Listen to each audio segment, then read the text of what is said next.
next speaker is Deb Nicholson. All right. All right. Can you all hear me? Am I on the thing? Check, check. It's close enough? I mean, I can always hear me, but yeah. Last year we did this and it didn't go to the recording because I was talking loud enough for the room to hear me without the microphone by accident or too much coffee. Anyway, today we're going to talk about FOSS governance, the good, the bad, and the ugly. And I offer this so that when you find yourself in one of these situations, you can either be like, oh, hey, that's great, or like, run away. So some of these things can be fixed. You have to decide your own input when we get to the bad and the ugly. If you're like, yeah, like I might offer some thoughts on how you might fix that, but you can also just say like, nope, and leave. That part's up to you. So I am a FOSS policy nerd and a perennial volunteer with communities and events and things like that. I also work at the Software Freedom Conservancy, and we host all of these lovely projects, and we help them with governance. Some need more help than others. I won't name any names, but that is one of the things that we help them with. So what is governance? Governance is basically how you decide you're going to get things done. It's like how you arrange power and decision making within your project. For today's purposes, we are not going to be talking about land wars in Asia or any of that kind of super big picture governance. We're really just going to be talking about small and medium-sized projects and the things that happen when you tend to get a lot of opinionated but helpful volunteers together in one place. Some of these will be also useful for projects that are large enough to like hire an open source programs manager. But hopefully if you've got someone spending full time on your things, you've gone past a few of these problems. Like I said, small and medium, all different sizes, all different flavors of projects have governance. Yeah, so we'll see how this goes. So the good. These are things where you're like, yeah, okay, things are working. This is good. You know, you might even think like, you know, that this project sparks joy or is delicious. And this is kind of drill down into why that might be. So first of all, good projects state their goals early and often. If you have gotten people together to help you work on something and they don't know why they're there, you're eventually going to have a divergence where you have as many ideas about why you're there as you have people involved. And that's not a good place to be.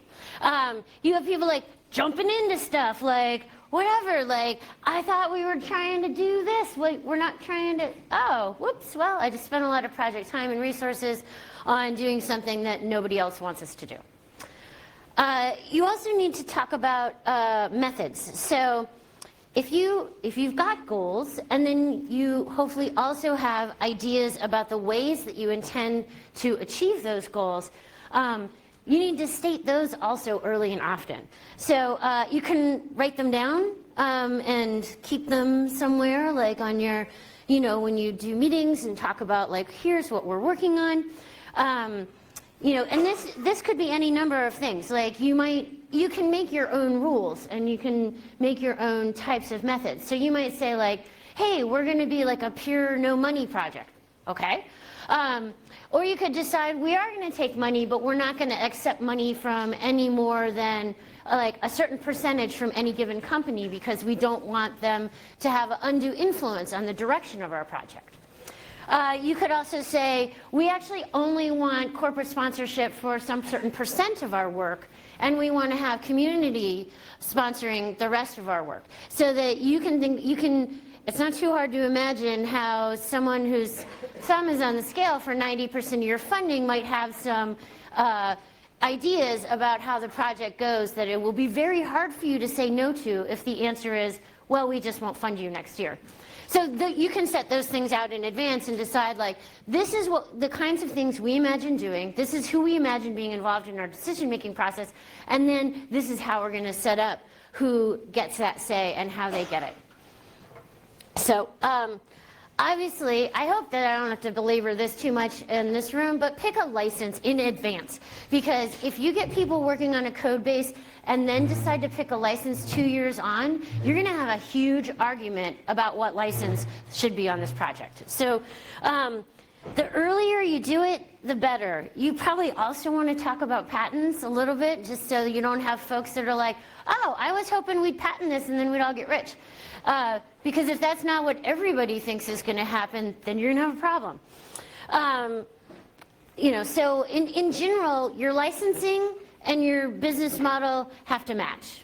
Whatever it is you're going to do, like whatever it is you're going to do with the software, however you're going to interact with the community, you can't decouple those and decide them separately. They have to be decided in concert together, because otherwise you'll get to a place where they don't match up. And then I would say plan for success. So there are a couple ways that you might do this. One would be making sure that you trademark the name and the logo. So it can be tricky if you have one project member that has some really key project resources in their personal name, and then the project becomes really popular. Pam Chesick did a great talk about this a few years back on mirroring how not taking care of your trademark and stuff and the name of your project turns into a kind of a band split out nightmare, where it's like, oh, we're the original Platters and we're the old school Platters, and everyone is trying to cash in on the name of the project because they didn't pay good attention to who actually gets to use the name of the project. So plan for success so that when you have that success, it's very clear that those things are owned in common. And so, that's, again, don't just assume that it will somehow work out if you just jump and you're like, whatever. If we get rich, I'm sure it'll be great. We'll all still be super friends, right? Yeah. So another thing for good governance is that transparency is good. People should, the inside should match the outside. This is, if you did not know you're getting a green donut, right? But if you're like, oh, we're a community-driven project, and then you get inside and it's like, yeah, actually I like two dudes that work at this one company call all the shots. That's oh, so as soon as people find your inside, they're gonna leave. And then plan for succession. And not having it be any weirder than it needs to be. People have babies, they go to grad school, whatever.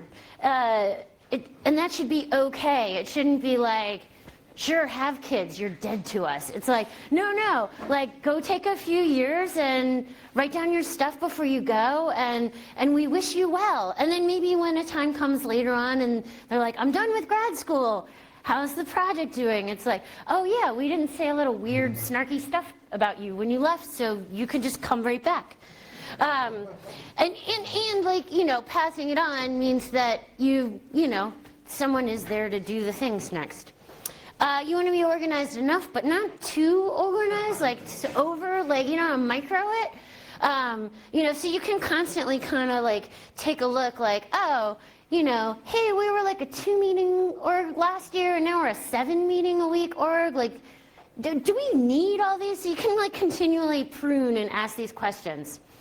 Another thing that happens when you're talking about hey, what's our project doing? What do we want to do? People come up with ideas, especially if you've been in one of those meetings where coffee is served and you've got not an agenda, but an hour to meet. And so people were oh, I know, we should do this. Or maybe we could redeploy it for flower delivery. And it's what? So pilot or table. So if the idea is pretty good and there's some consensus and people have talked about it, you can say, let's try that new idea as a pilot. We'll do it for 2 months, and if it works, then great. As tabling, you can say yeah, that's really off topic, and or is a situation that would be good when we've got way more resources or something else, so let's table it. Set your scope.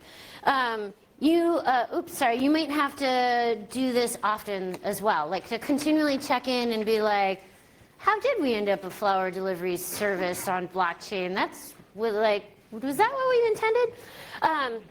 And then finally, goals versus tactics. It's if you, like understanding that your goal can't be the activity. So tactics are the activities that you do to reach your goal, but people mix and match them where they're like, oh, I thought our goal was to have a super awesome party hack fest. And it's like, well, that's like a product of us working together for a weekend, but that's not the goal of, the project. So, the bad. This donut I found on Flickr is called the meth donut. I don't think it's actually meth on there. But yeah, so the bad stuff, sometimes people engage in these behaviors because they're like kind of so bad they're good. Or something, like there's something appealing about them, even if it's like kind of a bad idea. So you get like kind of a short-term, not high, but a short-term thing that doesn't really last in the long term. So one of these behaviors is where you expect that things will never change, like we'll just always be like this, and like we've got this niche occupied and nothing is ever gonna change. Stuff melts, it goes away. The thing that you started your project to fill might no longer be a thing people need. Relying on everyone being friends forever. This is, I would love it, like that would be great. That's like, you're like, oh, in kindergarten I learned like you just don't like hit each other in the nose and then you're friends forever. And it's like, well, it's a little more complicated. Sometimes related to this. Money changes everything. Like, and some of the things that can really help is like, I feel like, if you've got your goal and your tactics and your methods and your strategic plan in place, then it makes it harder for like a big windfall to like shake you off track. But if you haven't got those things in place, all of a sudden a big pile of money makes like the behavior change a lot. Letting one person run everything, even if they're doing all the work, because they probably are if they're running everything, and this can be really bad. Especially if they're the loudest person in the room. Like, I don't know how many of you have experienced this, but the loudest person in the room, this is not fun. You either have to help them find their way to learning to delegate a little bit, and maybe inside voice a little bit, and then if that won't work, like you may have to help that person to the door. So I'm a firm believer in that, like if you care for people, letting them behave like a cave person with a megaphone you're not helping them. No big picture conversations. This is also terrible, where it's like, oh no, like we can't have any big picture conversations because our hair is on fire all the time because we set ourselves this crazy release schedule that we can't possibly meet. So we can never, ever, ever talk about what we're going to be doing in a year and a half. Because what? Yeah. And so that leads to badness. Then everyone's like, I feel like I was just here for like 10 years and it's been a month, and I hate you all. So don't go down that road, is what I'm saying. Being allergic to organization is also bad. Like, I just don't like stuff so formal. And it's like, we can have meeting agendas and you can still attend that meeting without shoes. That's fine. Being allergic to talking about money, like this is also a weird one. Like, there was another slide there. But, like if you never want to talk about money and you have some, this is not good. Not being willing to kill your darlings, like this is like, oh, but it's been so fun meeting at Steve's house. And it's like, the project is 400 people. Like I know we moved to the garage last year, but this is still not working. Even if it was super fun when there was 3 of you meeting at Steve's house. So this, these are bad roots. And to me, when I see this behavior, it's like we actually don't want to grow. We want like a social club. We don't want a project that like brings in more people or gets wide adoption. So the ugly. Those are things that are like, you just, nope. This is in the US, obviously. Don't say we never gave you anything. So ugly, no one knows why we're here. This is like the inverse, like, what are we, you talk to each person and they're like, oh yeah, we're building a distribution. Another person's like, oh no, we're making version control. Another person's like, I thought we were just hanging out, putting stuff in envelopes. I have no idea what we're doing.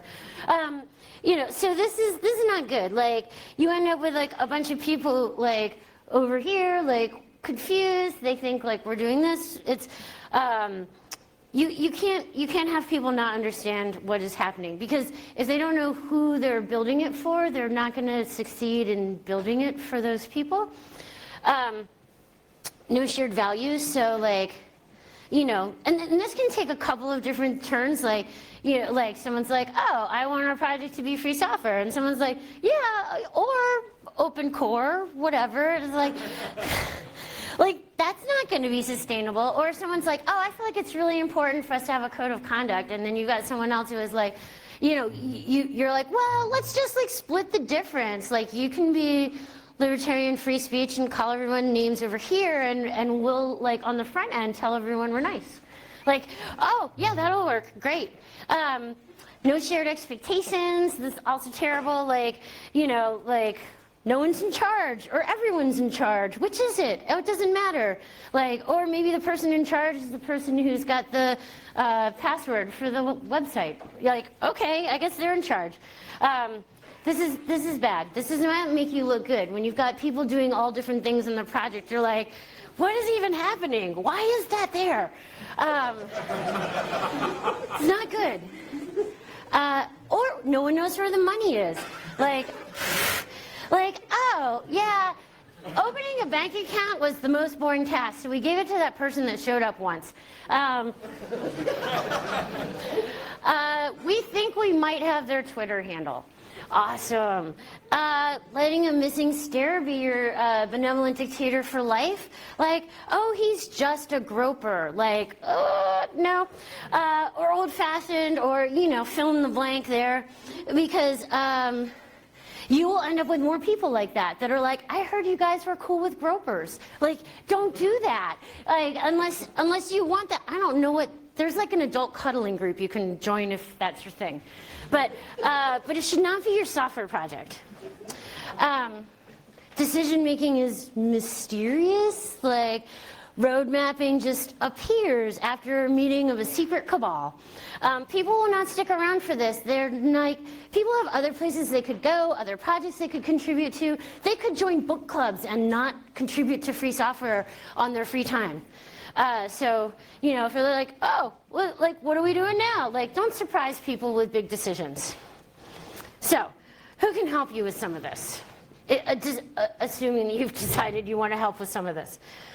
Strategic planning, like, I cannot recommend it enough. If you're doing a project and you don't know where you intend to be in 2 years, then I don't know why you're still showing up. Just do it. You can also find a partner. Like, sometimes if you're like, oh, we've kind of got like a wacky incubation thing, we're not sure where it's going, like, maybe find a partner to do a little oversight. You could find a fiscal sponsor. Like, you need to have a little more idea to be a part of the Conservancy. There are other groups that you could join and be part of, and plug in. They can help you with the bank account stuff, so you don't have to figure out whose Twitter handle the account is in. So there's like a bunch of things that you can do to like get some of that organization like injected into your project. Find some buddies. Like, if you're starting a project and you know a friend that has already started a project, you can talk to them. That's one of the great things about free software. The community will help you do the things that you don't already know how to do, provided you're not a jerk and maybe buy them a donut. So. Don't be afraid to outsource the stuff that you don't want to do. Don't just do stuff poorly because it has to be done, but you don't want to do it. And then it's pretty much always donut time. It's never too early or too late to start improving your governance. So I hope that you will do that. Some other places, the opensource.com has some more resources for you on leadership and management. Some other talks you might find useful on this topic. And then post your credits. And then I would be happy to take, like one question? Okay, thank you.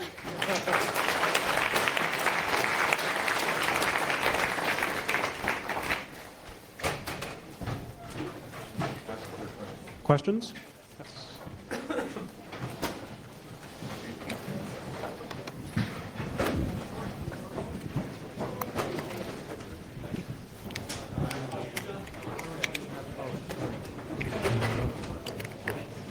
Any questions? I'll be here also like the rest of the day and then tomorrow too, like around FOSDEM too. So if you have a question that you think of later, you can @ me on Twitter, or if your Mastodon search foo is good, you can find me there. Deb, you had an interesting URL from Shane, which was like choose a foundation. Choose a foundation. Tell us what that's about. Oh yeah. So if you have a project that you think needs a fiscal sponsor, and you don't know where to go, or you want to check out a few before you pick one, you can go to Choose a Foundation. It has a list of a bunch of different potential fiscal sponsors for your free software project. Cool. Cool. I happen to know the most about Conservancy, and I assume other foundations may do this too, but one of the neat things I know about Conservancy is that they can help member projects with governance questions. Can you maybe say a couple of words about, how Conservancy might help newly joined projects or prospective projects think about the governance choices they have to make? Yeah, so for governance, the first thing the Conservancy helps you do is decide like who you're gonna let be part of your decision-making process. So we set up a project leadership committee for all of our projects. We ask that they keep it not too heavy with any particular company, so that they don't have to worry about like that later on down the road.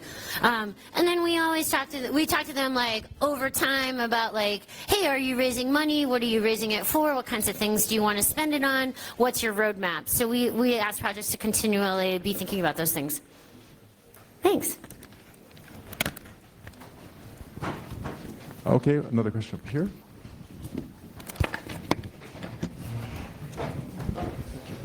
Have you found a correlation between quality of governance and the license that the project speaks? Like, does a more permissive license, like?